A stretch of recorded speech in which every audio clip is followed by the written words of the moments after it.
There's something strange about your emotions, and most people never stop long enough to question it. They don't show up randomly. They don't appear just to ruin your day or sabotage your progress. And yet, almost everything you've been taught has conditioned you to treat them that way. The moment discomfort appears, anxiety, frustration, sadness, you instinctively try to get rid of it. You distract yourself, suppress it, or label it as something negative that shouldn't be there. But here's the uncomfortable question most people avoid. If your emotions are so inconvenient, why do they keep coming back with such precision? Why do certain feelings repeat in specific situations, almost like a pattern you can't escape? What if your emotions are not random reactions, but precise signals? And more importantly, what if the ones you're trying hardest to avoid are actually the ones trying to guide you somewhere important? Because if that's true, then ignoring them isn't protecting you. It's keeping you stuck in a loop you don't even realize you're repeating. From a very early age, you were subtly trained to divide your emotional experience into two categories: what's acceptable and what isn't. Joy, excitement, confidence. Those were encouraged, rewarded, seen as signs that everything is working. But anxiety, sadness, anger, confusion, those were treated differently. Something to fix, something to hide, something to move past as quickly as possible. So without even realizing it, you learned a powerful habit: avoid discomfort at all costs. And over time, that habit became automatic. You scroll when you feel uneasy. You stay busy to avoid thinking. You chase distractions instead of understanding what's happening internally, not because you're weak, but because that's what you were conditioned to do. But here's the deeper issue. When you constantly avoid certain emotions, you also avoid the information they carry. And that creates a disconnect between what you feel and what you understand about yourself.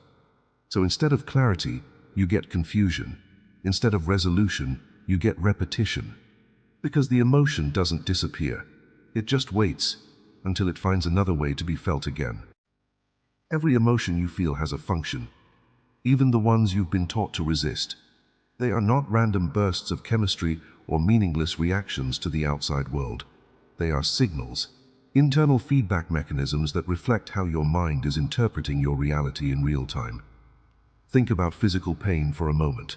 If you touch something hot, pain immediately tells you to pull away.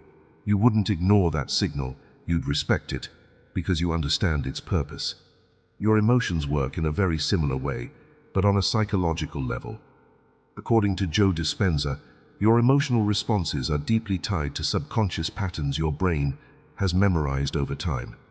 These patterns are shaped by past experiences, beliefs, and repeated thoughts, many of which you're not consciously aware of. So when you feel something intense, you're not just reacting to the present moment. You're reacting through a filter built from your past. That means the emotion isn't just about what's happening. It's about what your mind believes is happening.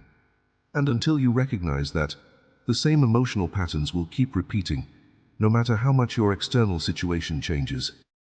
Let's take anxiety as an example, because it's one of the most misunderstood emotional experiences. Most people treat anxiety as a malfunction, something wrong with them that needs to be fixed or eliminated. But what if anxiety isn't a flaw? What if it's actually a signal that something internally is out of alignment? Not necessarily danger in the physical sense, but a mismatch between your current reality and the beliefs your mind is holding on to.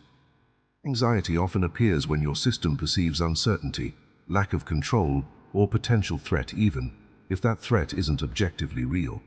And instead of questioning that perception, most people immediately try to suppress the feeling. But here's what happens when you do that. The signal doesn't disappear, it intensifies. Because from your brain's perspective, the message hasn't been received. This is why emotional patterns repeat themselves in cycles.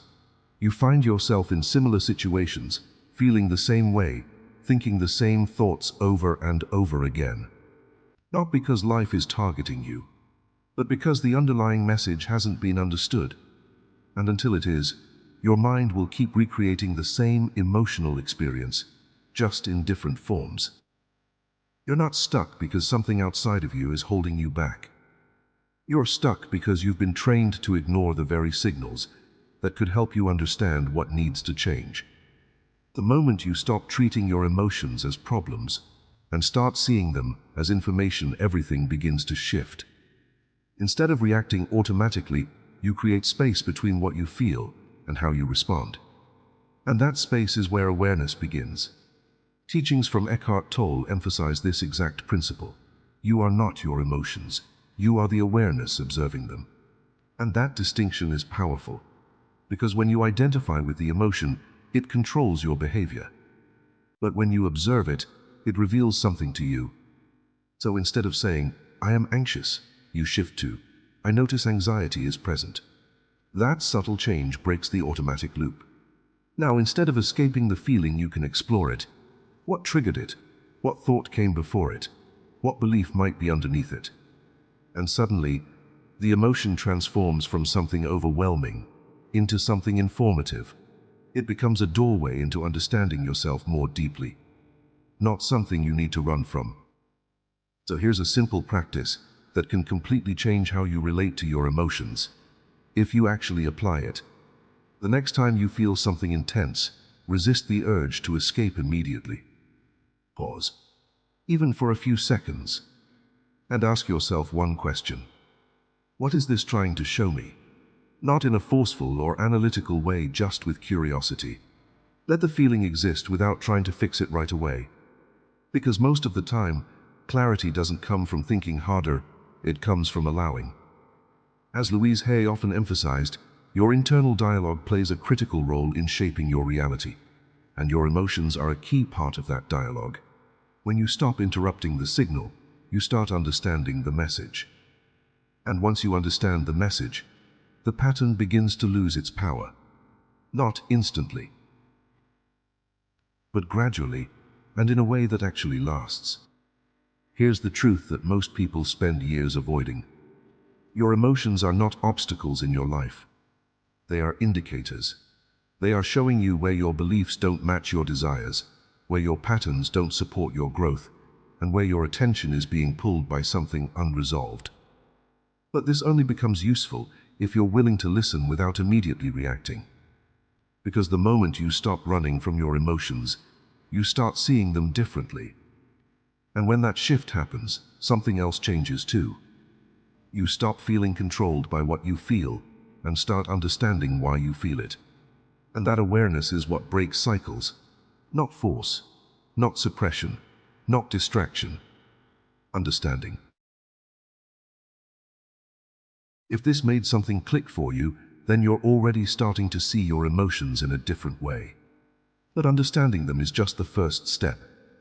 Because what creates those emotional patterns runs deeper at the level of your subconscious conditioning. And once you begin to reprogram that layer, everything changes in a way that finally feels consistent, not temporary. If you want to go deeper into that, there's a whole next level most people never reach.